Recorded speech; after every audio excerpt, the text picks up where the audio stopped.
Hey, everybody, and welcome back to another exciting episode of Mainstream Monday on Horror Film Lovers. I'm here with my awesome co-host, John Ward. How you doing, John? I am good, and thank you for having me on because I'm hooked on Yeah, these videos. we've been hooked. This would be my third and last time using this hook. Yes. So And your first time using that pun, and yes. thank God it'll be the last as well. Oh, Yeah, I'm sorry. Wow. Yeah. Did that hurt as much as the hook did? It hurt about as much as you liking the third movie. I didn't like the third movie. Well, yeah, it's painful. Yeah. No, I hated the third movie. Explain yourself again, sir. Explain yourself again. Okay, so we've had this discussion. If you watch the last video, which is I Still Know What You Did Last Summer, which if you haven't, you should go listen to that one. That was kind of fun. But if you listen to this one, you'll understand that I am not a fan. Like, I keep thinking that the movies go down. So the first movie I gave a 4 stars to. The second movie I gave 2.5 stars to. And this one I gave 2 stars to. And let me read you my little review once again. Oh, okay. If the second movie was boring, this one will actually put you to sleep. Nothing really happens for most of the movie except jump scares and people accusing each other. I will say the ending was the best part, and not just because it ended. Last of the franchise. Wow. Last of the franchise, and if you see it, you should know why. Wow.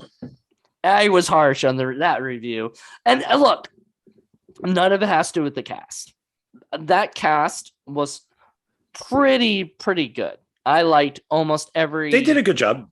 Every person in the cast. Like, well, these were all new people, all fresh faces in the world of I Know What You Did Last Summer. They were not people we were familiar with before. These weren't characters we knew from, like, these weren't continuations. They did say based on the characters in the credits, and right. There was no other than the Fisherman, I guess, was Ben Willis, but they don't even say Ben Willis's name. They just say he was a fisherman. Right. So there was no real connection except you want to put the book legend. In there. Yeah, I mean, you want to have the book in there, and you want to, they do that with all movies. You know that it's whatever book it's based off of. Originally based off of, and this felt more like a reboot than. Oh, it is. Sequel. This could be, and I may be wrong, but this could be the first requel. Ooh. Because it is a remake, but it's also a sequel. You know what? I'm not surprised, but I am surprised. I'm not surprised that they didn't bring this up in Scream or whatever. Was it Scream? It's new Scream, right? That they mentioned. Yeah, Scream 5. Yeah, Scream 5. But I can see why, because this movie is sort of a movie that, even though it's the original one was written by Kevin Williamson, the second one was not. And third one definitely not. It didn't have the same feel of anything. Nobody dies till, like, other than the kid that did the prank and stuff, or whatever, when he died, the accident. Nobody dies until like 45 minutes into the movie, And then what I thought was sort of funny was all of a sudden they kind of switched. They, like, brought this other guy that's been sort of around into their fold, into their group, So yeah, it was I brought up Wikipedia just to make sure, just to see the cast, just so I got the characters' names right, because these I definitely don't know. But it does say down below, production. Director was brought in as a last-minute replacement for the previous director who was fired, and thus had to cast the film, prep the locations, and devise the shooting schedule within just 2 weeks. Yep. White, who's the director, did not use any CGI in the film, as he felt that gore looks much more realistic with practical effects than CGI. So I think the director of this, who went on to do the DC comic book movie, the Losers, which I love, it's one of my favorite comic book films, did a great job with only having 2 weeks. Oh no, I mean, like if you, if you're looking at it like that, like, oh man, they had 2 weeks to make this movie, and prep the movie.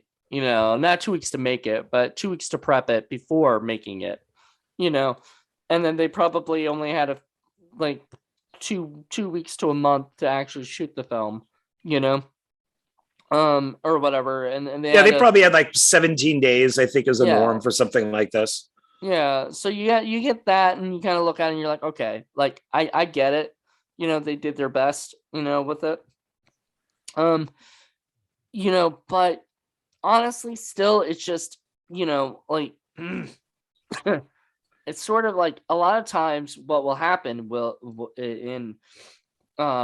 when something like this happens and like somebody stops, and they have to get everything done in 2 weeks with a new director. Sometimes they just take a break, and they come back to it. I know that costs more money for the studio, but like if you really want something done right, you don't rush it, And I feel like that might have been half the problem with this movie. I don't know of anybody taking a break from production to actual filming, but it's the guy I would like to know who was originally supposed to direct this. And the director of this primarily has directed, it looks like, at least at the beginning, like African-American type stuff. And maybe BET movies or something like that. So right. It's kind of interesting to bring him on board for this type of film, especially since there aren't any black characters in the movie. But that's true. Yeah, it's the first out of the three to only have white characters. Granted, they're the woman who plays Zoe, who's gorgeous, she looks a little more ethnic, but it's I think that they set this up. If we're going to kind of start from the beginning, is the opening credits. We see the town. We see that it's a ski town. That it's obviously off season, and kind of like the first, kind of like the second one. Yeah, because you see the ski lift or whatever, the lift, the gondola, and you see that. Well, that's an actual ski lift. What they were using later, the big things that they were in are gondolas. But yeah, the things that you just sit in are just ski lifts. Oh, okay. I thought, all right, no, never mind. To my knowledge, if I'm wrong, somebody corrected me. But they and it shows patches of snow, so we know what type of town this is. So I thought during the credits that was a good way to set it up. Mm-hmm. Then we meet our cast, and they talk about the legend, mm-hmm. and later on we see it's kind of a weird thing to keep it in, but it's one of those metal binders that opens up that like you would see like on a construction site or something. But and it has all the postings, like the newspaper clippings and stuff from the first two movies. So They do clearly acknowledge the first two films. Ben Willis's name is probably in those articles somewhere. We just can't see it. So he's just now, the Fisherman. And they tell the tale of the Fisherman. So now it's this urban legend, like they kind of talked about in the first movie. But, and I mentioned this in the last video, is they do mention that the guy knows somebody who went on a camping trip in the woods and the Fisherman was there. So that means, and now if that's real or not, whatever, but that means that the Fisherman can go anywhere. And I had mentioned in the last film, like a skyrise. So you can have the Fisherman in a fishing town, in a ski town, in a skyrise, in the woods, wherever it is. And you brought up guilt. And I think that has a lot to do with it too, is that there's the accidental murder, there's not confessing to it. And through the guilt and them not being friends anymore, this almost like Candyman in a way kind of brings up the Fisherman. And he's now like a spirit. He's now like a ghost or something. Which I thought was, out of all the things, that was actually the coolest part. Because at first it's like a whodunit. like you're wondering who's the killer, and you think it's the cop or the sheriff. You think it's that really creepy cop who's hitting on the girl. Then you think it's you think it could be one of the other characters. It could be, right, fucking with everybody or something, or doing whatever. But then you find out it's actually the ghost of the fisherman, and that is fucking cool. Yeah, it's more of a physical, presence, because he bleeds, because we see at the end of how they kill him at the end of the film, there's blood, and he punches through windows and doors and all that type of stuff, but he can appear in different places. Like, so he appears and disappears, which started making me wonder why, like, when they were attacking him and putting him in that thing that was cutting him all up, why didn't he just disappear? Well, that was happening, like, and just disappeared. Well, that's a good point. Yeah, he could have just disappeared from her and then come back around. But I don't know, caught in the moment, I guess. I'm not really sure. I mean, because they needed to kill him somehow. Yeah, and that becomes the problem with doing a movie about a ghost killer, thing. If you look at something like Jason, right? Jason Voorhees is a ghost, in a way. Like, he's a spirit who haunts Camp Crystal Lake, right? Generally, unless he's going to Manhattan to visit or space. I mean, kind of as a metaphor, he is, but he's a zombie because they brought him back like the Frankenstein monster. When did they do that though? They didn't do that originally. Yeah, in part 6 they did, but in from part 6, well, part 2 to even part 1. 5, I mean, to part 2 to 4, I'd say 4, because 5 he's not in that really. Somebody else pretending. That's the head missing. Yeah. But yeah, I mean, he's a person in those, and then he comes back like Frankenstein, and that's the thing, is I guess you can't really bring back Ben Willis after he's been shot like 5 times and then have mud bury him, over. We forgot to mention that. That pissed me off. Well, we're talking about it now. I don't care. I'm going to bring that up. And I still know what you did last summer. There was a part where they shot him 10, like, it was 8 times, and it was only a 6, it was a 6 shooter, and they shot him like 8 times. I counted 8 or 9. I forgot how much I counted, but I counted it was way too many times. They kept shooting him, and I said, wait a minute. She does click a few times. She clicked once. And then, or he clicked, when he tried to shoot him. So that was a big, if you look at the errors in I Still Know What You Did Last Summer, that is an actual error thing. Like, they said that, they counted that in there. And I said, okay, good. I wasn't the only one who thought that, or whatever, noticed that, because that annoyed the shit out of me when I first saw it. I go, wait a minute. I actually rewound it to see if she shot it like enough and stuff, and it was too many bullets. And I'm like, I hate when people do that, because this is happens in every movie. I know, but this is like, you have a continuity person on set of a Hollywood movie. You always do, and unless the director is just like, yeah, nobody will care, which they do care. So directors don't say that at all, ever. Well, they should, and the person who gets the gun should know, yes, there's 6 bullets in this, but there's and they should know how many times a person should shoot. But look at zombie. Well, you don't watch really zombie movies, but watch zombie movies, and their guns constantly shoot out like 2, 3, 4 times as many bullets as they should. Right. And if there's 4 shells that go into a shotgun, let's say, I'm not into guns, but let's just say 4 shells go into a shotgun, they normally will fire 10. Right. And that is not, like, we just watched and reviewed Terminator 2.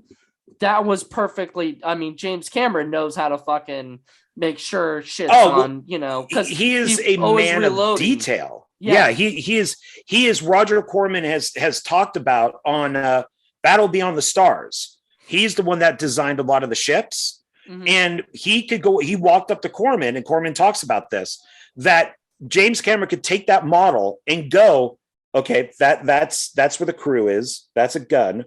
This is where the mess hall is. this is, and he could actually tell you in this model that doesn't mean anything to us, exactly what every window, what everything on it meant. And so that's somebody who actually cares. Right. But yeah, if that is an actual problem with I Still Know, is she fired 8 shots instead of 6, somebody should have caught that. Because Right. that's, to me, that is obvious, because a lot of people know guns, especially in America. Guns is a way of life. So I bet a bunch of people watching the movie probably went, wait a minute, that's a Colt 45 E36 that only has 6 bullets in it, that type of thing.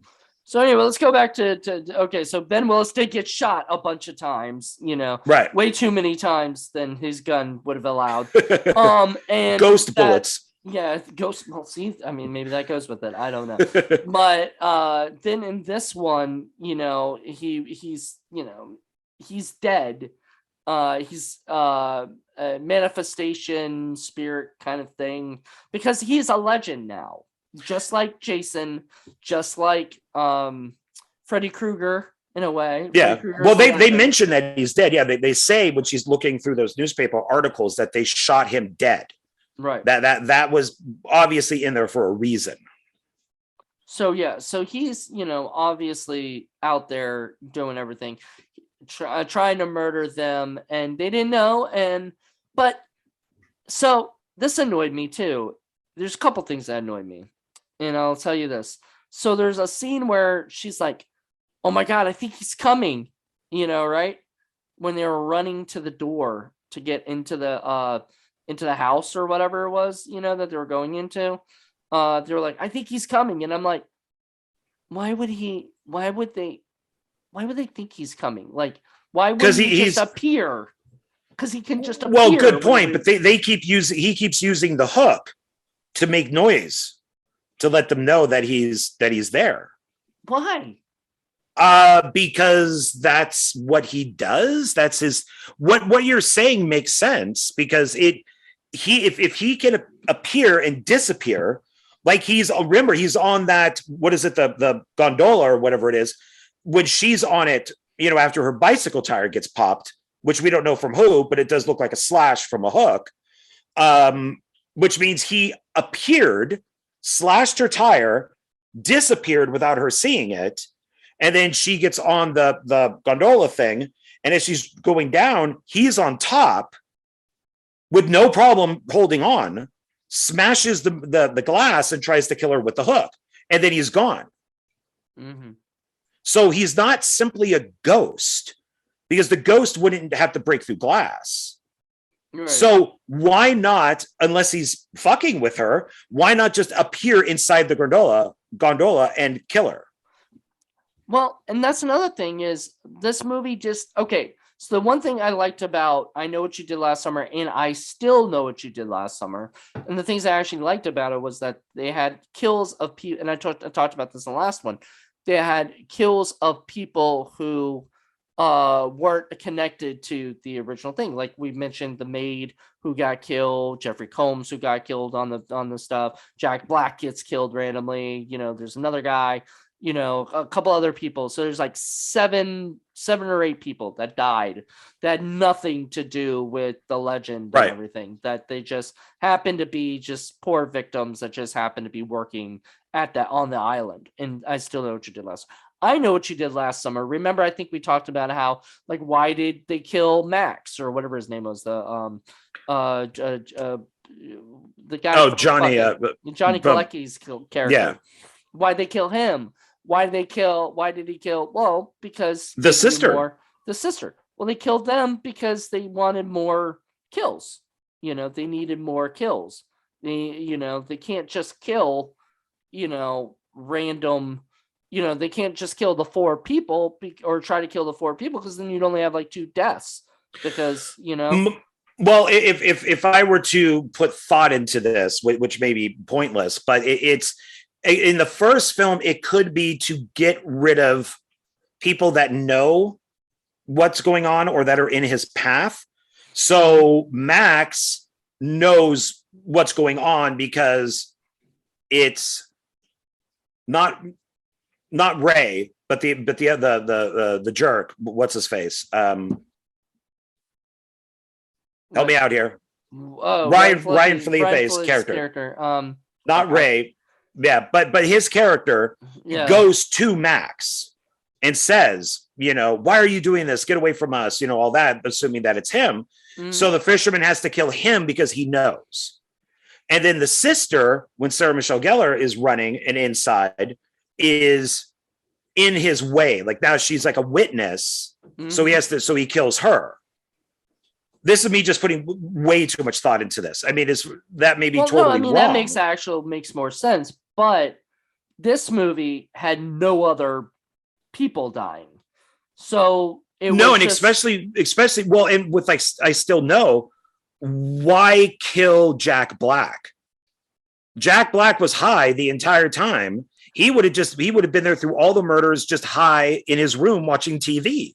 Well, now I get Jeffrey Combs because he's got the radio, and Jennifer Espinosa is running around with everybody. But why kill Jack Black? He hasn't done anything. Maybe Ben or the other guy. I think it was Ben who's doing most of the killing. Because I don't think the son did any of it. I think it was all Ben. I don't know, because he did show up at one point and had like blood on his hands, or whatever, and he was like, "That's not my blood." There's that line and everything. So there was a little bit of he could have been killing some people, But anyway, I still know what you did last summer, which is so funny that we're talking about that. This movie had no kills in the beginning, and so for the longest time, I'm like, can something happen, please? Can somebody die, please? Kill that blonde guy. I just want him dead the whole time. Like, no, because he's the Ryan Felipe character, so you can't kill him. He's the angry guy who, if you notice, Ryan Felipe's character has the cast on his arm. Yep. He's got the thing with his crutches. It's crutches. Yeah. But so it's very much, they were just, because we said it's a requel, so they're pretty much just doing the first movie again. And he is the Ryan Felipe character, but he was worse. Like Ryan Felipe's character, I could stand. I was like, I don't know. He was really violent. He was violent and he was mean, but he was sort of like when he got, a lot of his thing was survival, like, I don't want to go to jail. I don't want to go to prison for the rest of my life. You're not saying a word, because if you say a word, we're all going, to prison, and, you're fucking us all, that kind of thing. So he was violent and he was pissed off, and there was just a lot of like, stuff with that. Also, didn't you notice, like, okay, so he's supposed to be the Ryan Felipe character. However, he's also the Ray character. I would think yes. Can I give you my reason why real quick, and then you can. Well, I would only say because they're dating, but go ahead. Yeah. Yeah. So that guy Colby, I think is his character's name. Well, it was supposed to go to L.A., right, and leave the town. He was going to go to L.A. Then all of a sudden he's back in town, and she didn't know he was back in town. So she walks up and says, "Hey, I didn't know you were back in town." And he says, "Yeah, I got back." And he was like, "Why didn't you go to LA?" I was like, "I tried it for a little bit and didn't really work out," and blah, blah, blah. And she said, "Oh, LA was my idea. What are you doing now?" And he said, "I'm working at the pool." Right. So they just switched being, he's now a lifeguard. Right. Okay. Working at the ships and stuff like Ray was doing. I could see that. Working at the ships. So he was sort of doing double duty, playing both of those roles. And I think that was the problem, was they should have had that other guy that was randomly there, that worked. I don't know what he was, some track. He worked. He worked at the. Oh yeah. He was. Well, there was the one guy that worked on like the ski lifts, and then there was the brother of the guy who got killed, and we saw him working at the fair. So what was he doing after that? Like the construction or something? I don't know. Are you talking about that's the guy that ended up dating the girl later or whatever? Yeah, which is weird of how calmly he is about them accidentally killing his brother. When he's like, oh, I know what happened. I spoke to so-and-so. Yeah. And then he starts, everybody's so nonchalant about this whole thing. Like the uncle, the sheriff, it's actually, I guess it was his cousin, I guess, or something, because he said, my uncle, was the sheriff, right? Yeah, so it was his son who got impaled. Yeah, which I didn't necessarily mind the prank, because we got set up with them telling us about the legend. Well, we needed that. Yeah, and then the idea of who moved the mattresses. Well, we see a truck parked there. So the guy who drove the truck moved the mattresses, going like, why are these mattresses here? These are stupid people who think, oh, we'll just leave these mattresses here and he'll be fine. It's funny. Did you notice they blamed the guy who died for the fact that the mattresses were gone? Yes, because you can't blame yourself, because then you're guilty. Well, no, they said, how dare you blame him for that? But like, really, the truth is, he probably should have checked on that before he jumped off with his skateboard or whatever. Well, it was probably there. Like I'm assuming that they mapped this whole thing out. He went up on the roof, did a skateboard thing, and said, yeah, I could land on those and I'll be fine. Just leave them there. And then hours later went by. And then that vehicle, that truck shows up, moves them. And he's thinking, okay, I don't need to check this. And, gets impaled. But I was watching it this time, and I didn't realize this on my other viewings, is that the cousin that's working at the fair, I guess I think I called him his brother, of how nonchalant he is when he says, oh yeah, I know what you guys did, which was only a year ago. And it's like, so now you want to, date or bang the girl who had a lot of responsibility in this. So he had like feelings for her for before then. Apparently everybody does. And she's a blank slate. The actress is fine, but her character is a total blank slate. I take pictures. That's my whole character. And she didn't really, unlike Julie in the first one, who went from this peppy, happy character, and then after everything happened, she was at college, she was all goth.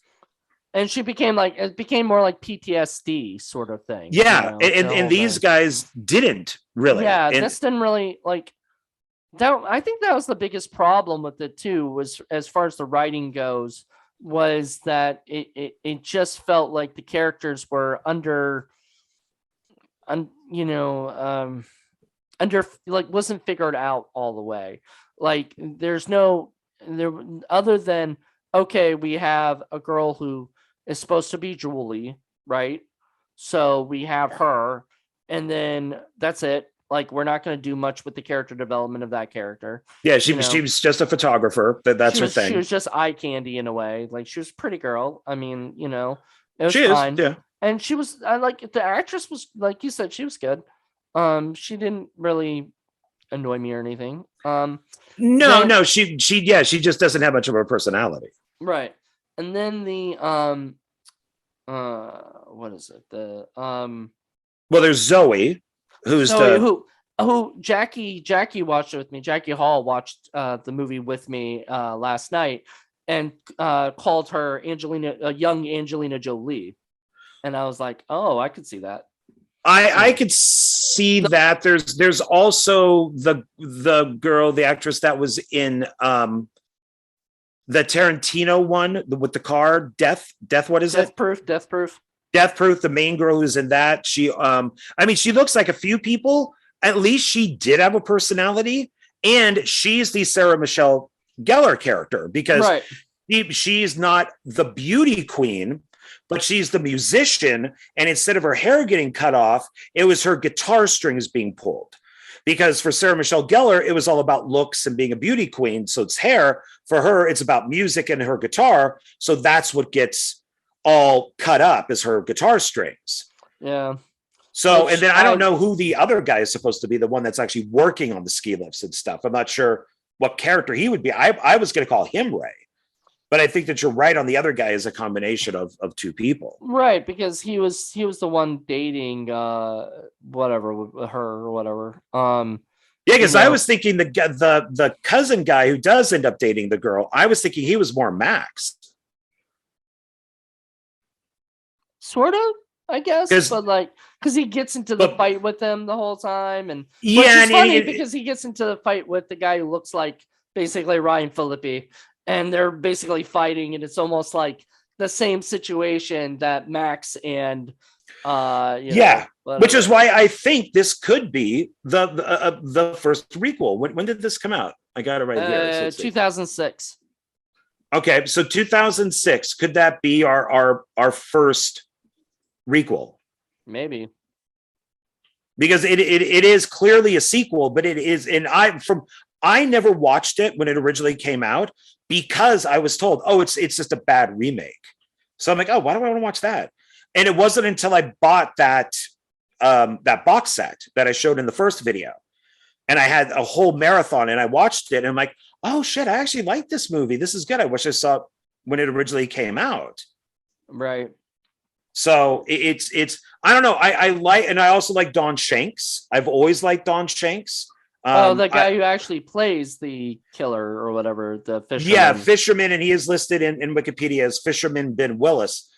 He's a stuntman, and so he in the credits he's listed as stunt coordinator. He's in one of the Halloweens, right? 4. He's Halloween 5. Yeah, he's Michael Myers in Halloween 5.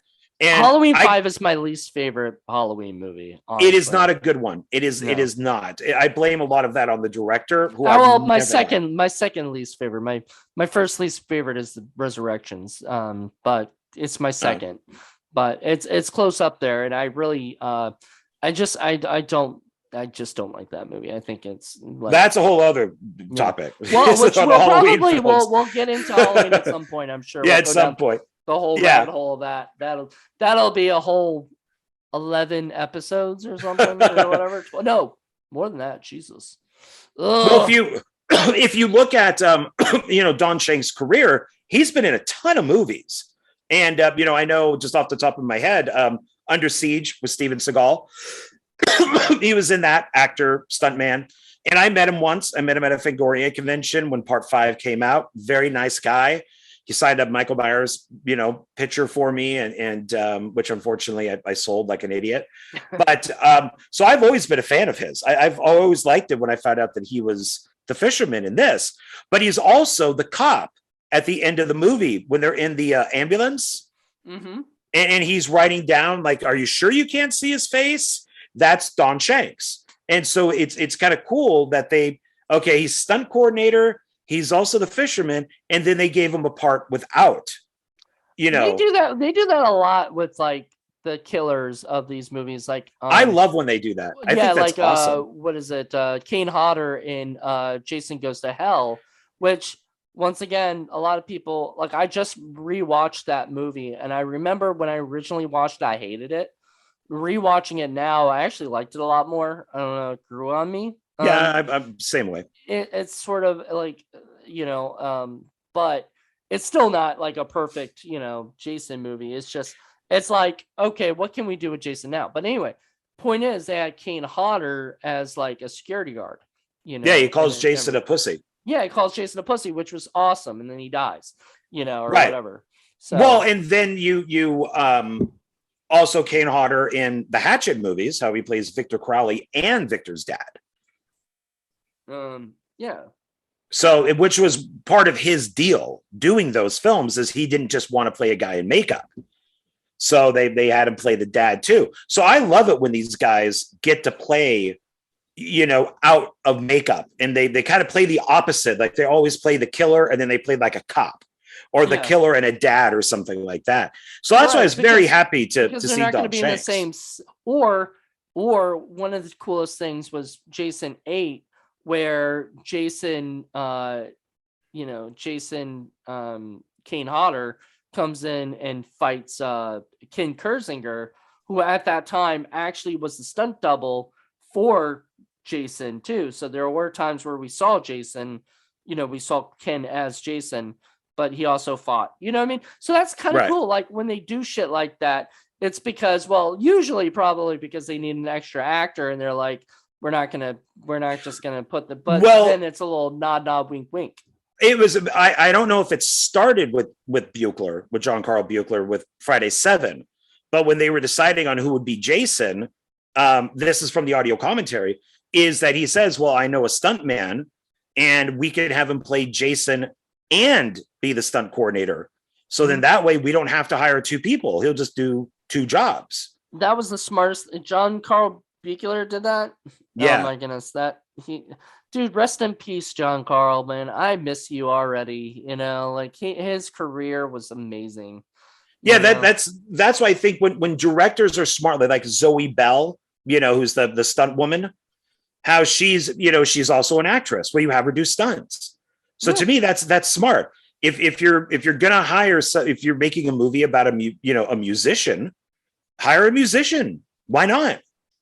Why that way? Yeah, to me, that's smart. Instead of hiring an actor where you have to dub his voice or is going to sing shitty, So that's one of the reasons why I like the third summer film. Is because of Don Shanks, has a lot to do with that.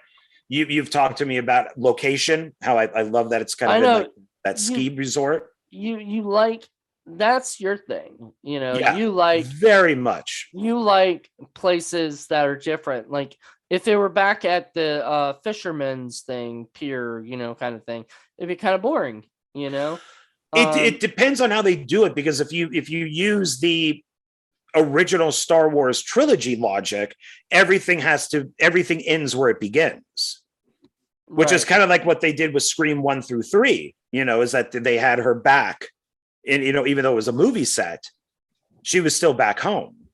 So if they did part 3 back in the village, back in that fishing town, it just depends on how they did it. Right. But I prefer this. So, but which is funny is with like my own stuff, like with Axmas, people have said, why don't you change it from a storage facility? And I'm like, no, everyone has to be a storage facility. Well, that would be like, saying, why don't you leave Woodsboro, And we saw a Scream without Woodsboro, which was fucking that dumbass TV show that MTV put out. I'm sorry, not a big fan at all. I liked it. I did. I liked it. I had a feeling you did. I enjoyed the I liked the first. I think they had 2 seasons, and then they did the Halloween movie, and then they came out with a whole other one, which they labeled it, and I'm sorry if it offends anybody, but it was called The Black Scream, because it was primarily urban. So it had a lot of Black characters in it. And I like that one better because it used the mask and the original mask and all that. But it's I don't know. I like this film. I think that it's not as stylishly directed as the first 2. It's not as well written as the first 2. It's not as good as the first 2. And I do agree with you that it goes down per film. But I think as far as a box set goes, I think that it's something that people can watch on the 4th of July and enjoy it, especially if you're with friends, getting a pizza and stuff like that. I think that it could be a fun, trilogy to watch. Not my cup of tea, but it's okay. I mean, honestly, would this be a movie I would never watch again? No. This would be a movie I might put on if I'm bored or something, or I need to, like it's just on and somebody else is watching it, I might watch it, again, but it's not something I'll seek out to watch again. It does have a good 30-minute documentary. There is a making of that's 30 minutes long. That's pretty good. And there is audio commentary. That's not too bad either. Well, I mean, I wouldn't mind having it because I would like to actually get all 4 of these in like Blu-ray or something, or whatever. All 3 of these on Blu-ray, but I'd also like to, or 4K, whatever, whatever they have it, whatever they'll have it on. Eventually, maybe it'll all go into 4K. Maybe one day, I don't know if the third one will, because it really didn't do very well. It was a direct to video movie, from what I can understand. It was, and it was not, as far as I know, not a lot of people talk about it. It's not a movie that was well received. So yeah, it's a forgotten sequel, kind of like the urban legend films, right. Everybody knows about Urban Legend and Urban Legends Final Cut, but nobody really talks about Bloody Mary. Yeah, not at all. Well, we'll probably get into that. So, all right, right now we'll talk about the scores, or whatever your rating for it, and I'm gonna guess right now what your rating is. Okay. Okay. So, giving your thought on the first movie was a 4 stars. The second movie was you said the first movie was 4 stars. The second movie was 3.5 stars. Right, because that's out of 5. Yeah. Out of 5. I would say out of 5, your next one would be 3 stars. That's going to be my guess. You're correct, but it would be somewhere between 2.5 to 3. More towards 3. But it would be, in comparison to the other movies, I would say that it's probably 2.5. But as far as a film that I think holds up to the other ones, I think that it's a good trilogy. I would give it 3. Okay. So we'll say 3. So I would say you're correct. I would say you're correct. I'm still sticking with 2 stars. It's just not my thing, Like, I don't know. Like, I love slashers, but after a while, when you see one slasher, sometimes you've seen them all, and this definitely feels like I've seen it before. But that's why you have to mix it up. That's why you have to put Jason in space. That's why you have to put, it's important to mix up these things. Some people absolutely love Friday the 13th Part 5, while other people hate it. No, you need to mix it up. You can't just do the same thing every single time. Mm-hmm. And I'm a fan of Jason X, and I love Jason X. I have no problem with movies going to outer space at all. None. Leprechaun 4, Hellraiser 4. Leprechaun 4 recently for the first time, and I was laughing my ass off. I was just like, when you go to space, you're not taking it seriously. Now, when you do critters in space, that kind of makes sense because they're from space, Sure, like whatever. So that doesn't like, but if those like I don't think count. If they did like Evil Bong in space, that would be fun, like, yeah. They did make Part 8. The trailer's out, but I haven't watched it yet. I would love to see Evil Bong in space. I think that would be a lot of fun. I'd love to see Ginger Dead Man in space, something like that, but like those things are, but that's like, those are already not taking themselves too seriously anyway. Jason was sort of primarily taking himself seriously. And then when he went to space, that was sort of, the comedy with those started with Part 6, because Part 6 really is a spoof. I think the comedy started in Part 4. There was a lot of comedy in Part 4. I don't. I think that one is so serious that it's Crispin Glover stuff. No. I don't think that stuff was meant to be funny. Him dancing, I don't think was meant to be funny. That's just how he dances. That's him. The director has said that that's completely him. His character cracked me up, man, and I don't think it was like unintentionally funny. I think some of the stuff he said was so funny, and so I think comedy is in all of them, and to a point. But Part 6 and the director, Tom Laughlin has said, Todd McLaughlin, that it's a spoof, it's a comedy, and I think that's where it was then okay. Sean S. Cunningham told him, as long as you don't make fun of Jason, you could do whatever you want. But but I think that's why it's important to, like, if they made a new Friday the 13th and they've talked about him being in snow. Okay, so he's in the water from the last movie. You have him frozen and it's snow and he gets out. And Jason in snow, I think, would be awesome. Didn't they do that? Didn't they do that for a fan film?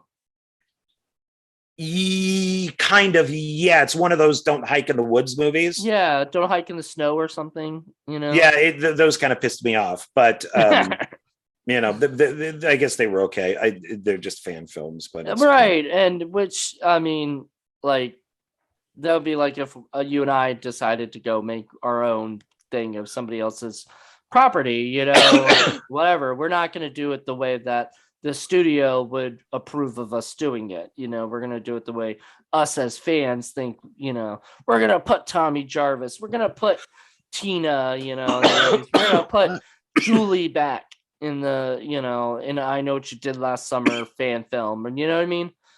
Which nobody does. I Know What You Did Last Summer fan film. All Probably you for a need is good reason. Well, no, but like that's so simple, you know? Yeah, you just get a fisherman outfit, and Yeah, and a I mean, hook, I bought and like the guy even said it in part 3. He goes, "Oh yeah, I bought this off of eBay for $20." They said it's yeah. the original one. Same thing. I probably bought it for like Actually, he 15 said like $20. $80 was like 70 something bucks, and I was like, Oh well, whoa. they're cheaper than that because I know I bought mine for like 20 Well, or I know whatever. nowadays Yeah, it's probably cheaper, but like he got the original one, so yeah. I think that's probably why it cost. But plus, back then in 2006, I bet eBay, which I can't believe they got away with saying eBay unless eBay was a sponsor or something.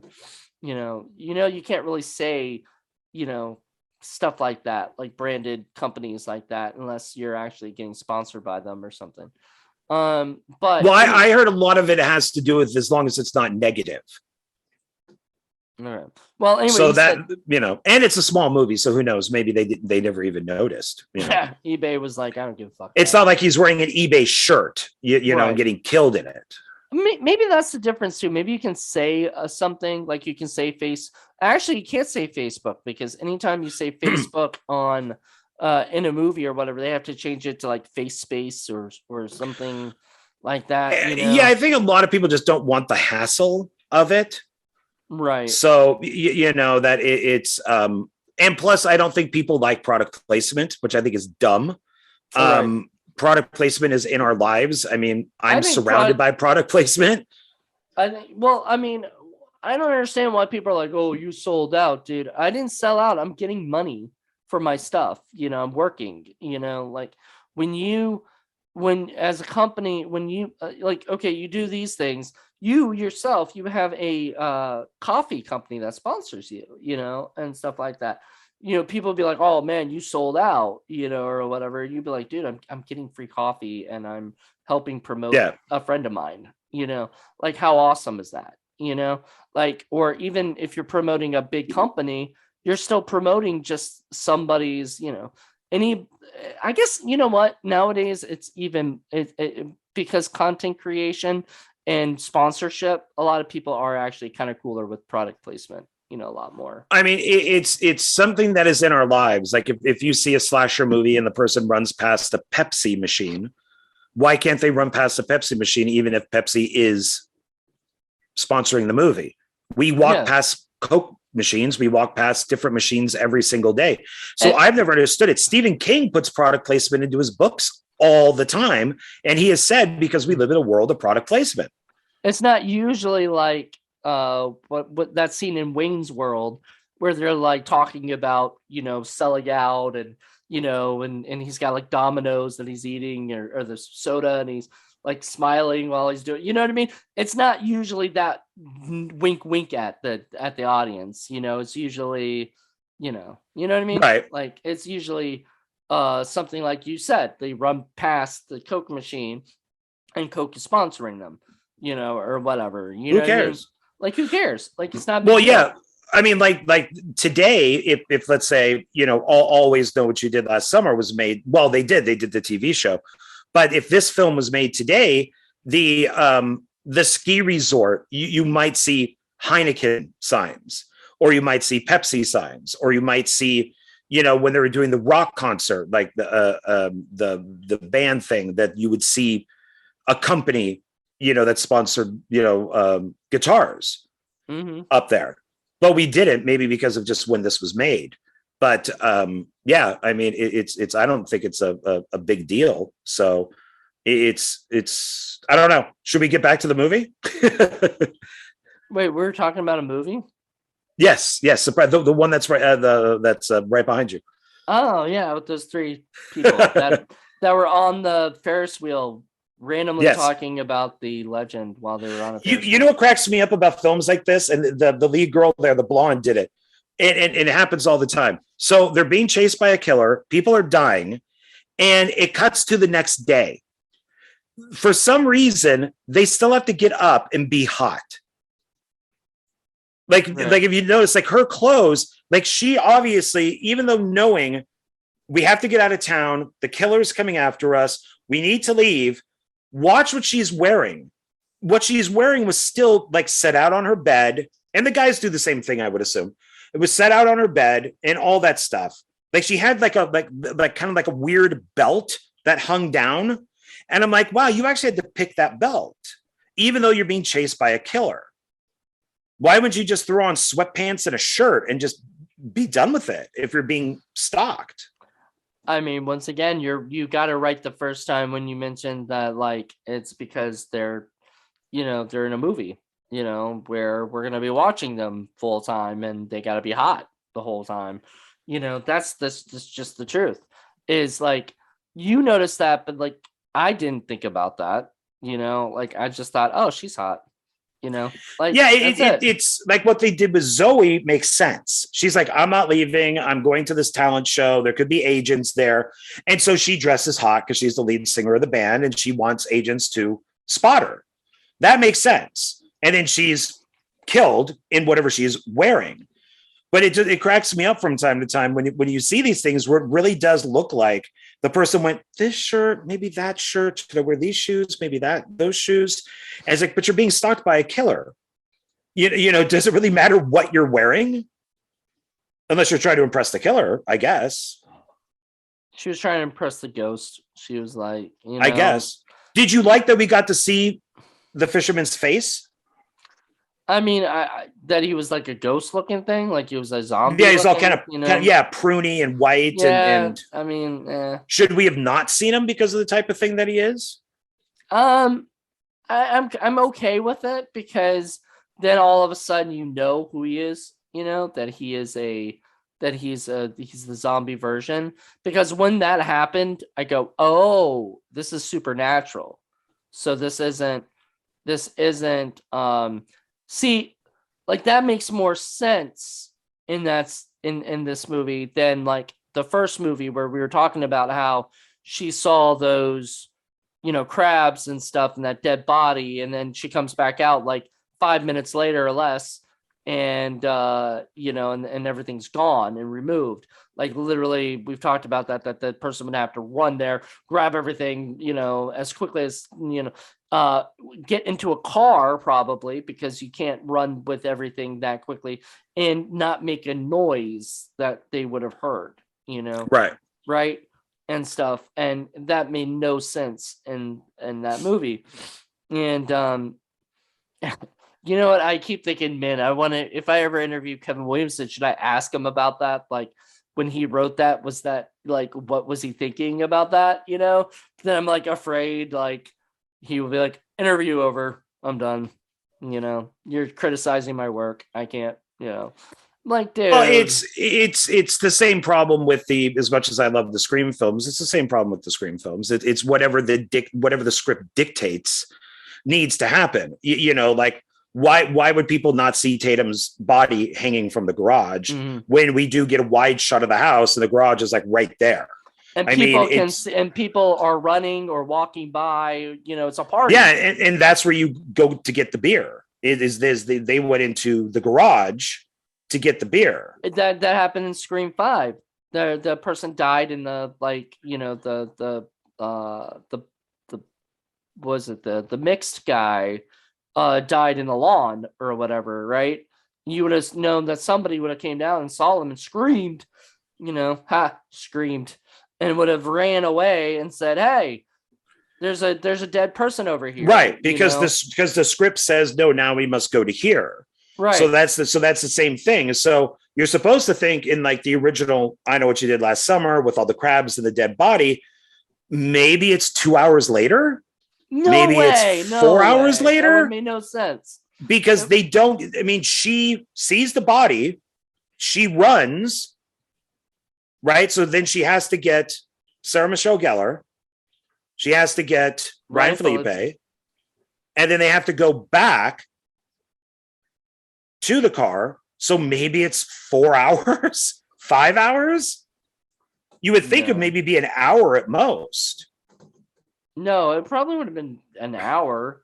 You think that it would be a couple minutes, because she would have got into the house and would have said, there's a dead body in my trunk. Come check this out.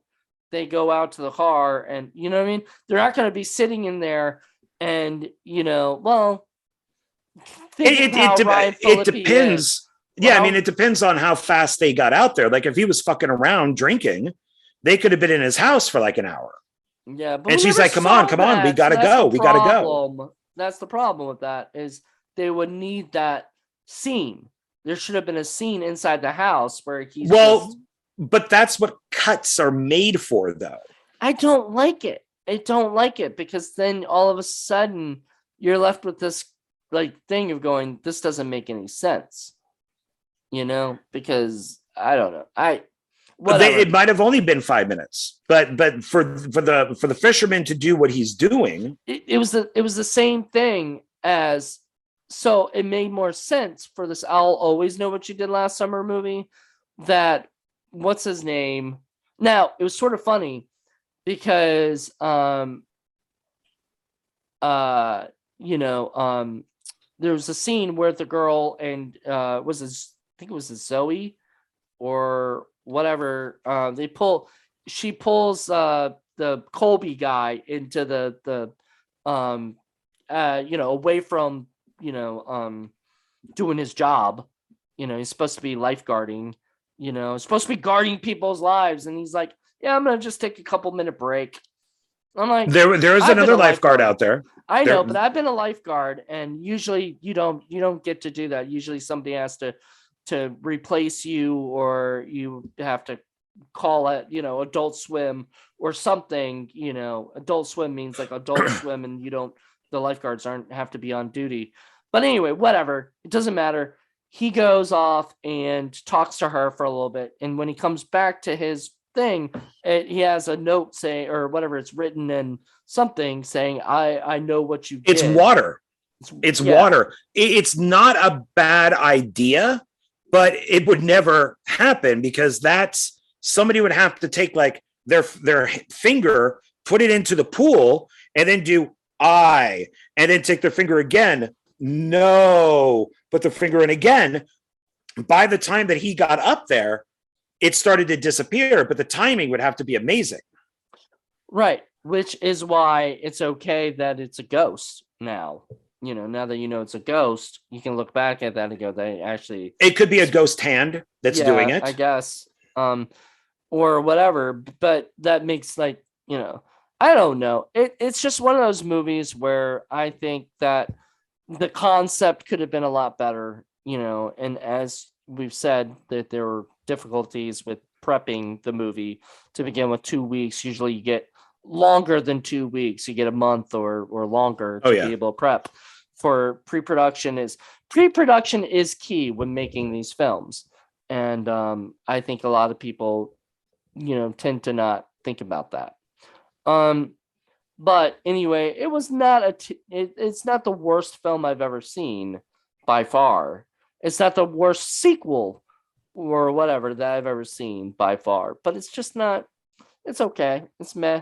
It's just not something I'd want to watch again necessarily, unless somebody was watching it already and I was, kind of forced into watching it with them, I mean, I wouldn't seek this out. Now I do want to get the movie so I can listen to the commentary track and whatnot, because that'd be interesting to hear, but right. Aside from that, I don't care about the movie. So, all right. Well, there we go. So, that's hurtful. My question is, next up, would you like to do the urban legend movies? Sure. Yep. So so join us next week. We'll watch the first urban legends, then the second and third. There was not a fourth, right? There's only three. No, just the third. And the third will be interesting to talk about, because that's the sad one. That's the one where Mary Lambert, who did Pet Sematary, directed it. And Pet Sematary too. And that's where, so she created her career with Pet Sematary, destroyed her career with Pet Sematary 2, and then was unfortunately stuck with directing Urban Legends 3. So you can see how her career went. So it's kind of a sad movie in a way. The second one has a good director on it who's primarily, I think he's only directed one film. John Ottman, who's a film composer. He actually does some great scores. So there you go. And I forget who directed the first one. First one directed, the same guy directed Valentine. The Valentine. That's right. Well, it's funny with Jamie that one. Blanks. Jamie Blanks. So when they were Scream Factory put out a double disc of that, and the whole reason why it's a double disc is because my buddy Cliff told me that they asked him, "Can you put together like a behind the scenes thing?" They were thinking 10 minutes. He did a feature length behind the scenes. Nice. So they released 2 discs because of that. Good. And I haven't watched it yet. So when I go and watch Urban Legend, I'm going to watch that behind the scenes too. Well, everybody, Urban Legends 1, 2, and I believe 3. I think all 3 of them are on Tubi. So if you need to rewatch it before the next week, or whatever, and you want to watch it with us, kind of thing, yes, and just so you know, if most likely it'll already be back this week, but First Time Watch Friday will be coming back in May. So that's fun. And I don't know if I'm still doing Wild Card Wednesday or not. Try not to do too much because I don't want to burn myself out, but I want to bring myself back and start doing these again because I really enjoy doing these. These are fun. Yeah. Horror Film Lovers is probably one of my favorite non-indie film cafe ones because I get to talk about mainstream stuff that I like, stuff that Paul has no interest in. He doesn't like this stuff, but I'm glad John does because then we can talk about that. And I'll be curious to see what your take is on those because I think they would be the same as I know what you did last summer films. Probably. So my prediction is that you like Urban Legend, and then Urban Legend 2 you don't like as much. Let's just say the third one you don't like at all. Okay, so let's just say this. I already seen the first one. That's, and I've seen it over and over again. I love it. And so I can't wait to rewatch it because Danielle Harris and freaking Michael Rosenbaum. I mean, it's got Robert England, Tyree. Yeah, it's got a fantastic cast. And Tara Reid just looks amazing. Tara Reid, yeah. So she just looks awesome in it. So yeah. So that's pre-American Pie. So right. And she was amazing and everybody was great. And I just can't wait to rewatch it. I haven't seen the second one or the third one. But I have this feeling you're right. I'm gonna, because I've heard things about Urban Legends Final Cut and about the third one that it just seems like that's going to be my take. Yeah, I'll say this, and I won't say much about the second one, but it has the disease of people who know how to make a movie don't know how to make a movie when they're making a film about making a movie.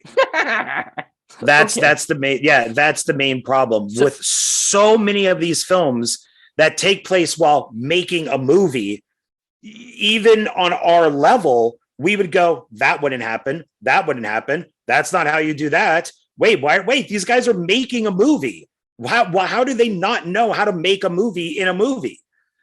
That's my biggest complaint about the second one. Maybe in the movie, in the behind the scenes of the movie, they were making it the same way they were making the making of. I don't know. I don't know. It's still a fun film, but it's like I've gotten into many arguments with people about Miss Doubtfire, Robin Williams movie.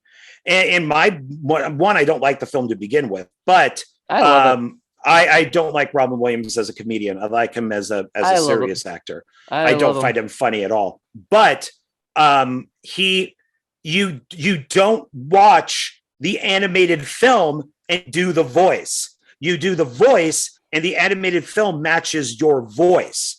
So it's so annoying that I think it was Chris Columbus who directed that. And all the filmmakers around them know how animation is made. Mm-hmm. And unless you're dubbing a movie like an Asian film or something, where you're dubbing it from Chinese to American or whatever, or English. I say American because we fuck up English so much. But then, yes, then you are watching the movie more or less and doing the voice. But it frustrates me when I see filmmakers making because usually movies. you have to do the voice and then they match it with the characters, Yes. the cartoon slips. Now, I agree with that. However, I think Chris Columbus put that scene in there for the amazing 2-shot of Robin Williams doing the voice and the voice matching with it, just because it looks visually cool, and stuff. And I really enjoyed it. So I get why he did it is because that's the character. The audience, a general public, would not know how to do that. Right. And it would look boring for him just to be staring at a black screen. So I get why they're doing it, but it still frustrates the hell out of me. It doesn't frustrate me. It made me laugh. Oh my God. That scene where he's like singing the song and he's doing, I don't know. I love that movie, but you know what? I whatever. I mean, that's, I can't stand that film. I saw it once and I could not stand it. There's no way that he'd be able to put that makeup on that fast. To me, it's just a suck movie. I mean, it's just wow. I just don't like Robin Williams as a comedian. I think same thing with Adam Sandler. I don't find either one of them funny, but I think that they're great dramatic actors. Adam Sandler in, Punch Drunk Love is great. Robin Williams' 1 Hour Photo or Insomnia is great, but I don't find them funny at all. I don't find their films to be funny. They're just juvenile. So, but that's a whole other conversation. I mean, but see, that's the funny thing is you probably don't like Jim Carrey either, and you probably like him when he does. No, I like both. You like both? You like his comedy and his Yeah, I thought he was great in The Mask, and he overstays his welcome, Ace Ventura 2. I think but he was funny in the first one. So I think it just depends on who it is. And I think that he is a good dramatic actor, but I'm kind of hit and miss with him. Well, there you go. All right. Well, we've talked a bunch of different stuff. Other than I'll Always Know What You Did Last Summer. But if you guys enjoyed this thing, give us a like. Tell us what you think. And if you would like to donate to our, we have a Patreon for Indie Film Cafe that helps with this podcast as well. So if you want to help with that, it's patreon.com/Indie Film Cafe. We can always use some support. Since this is basically Indie Film Cafe presents, because it's, another thing. But anywho, it's a spinoff from there. And last thing I wanted to share is that that we will be getting more stuff coming up in the next year. So this whole summer we'll be getting a lot of cool stuff, and then next year we'll be having. It's going to be even crazier. So just get ready for a lot of cool stuff happening. Crazy. Yep. But everybody, thank you guys so much, and hope you enjoyed the show. Thank you, John. Thank you. Oh, thank you. Bye. Bye, everybody. Bye.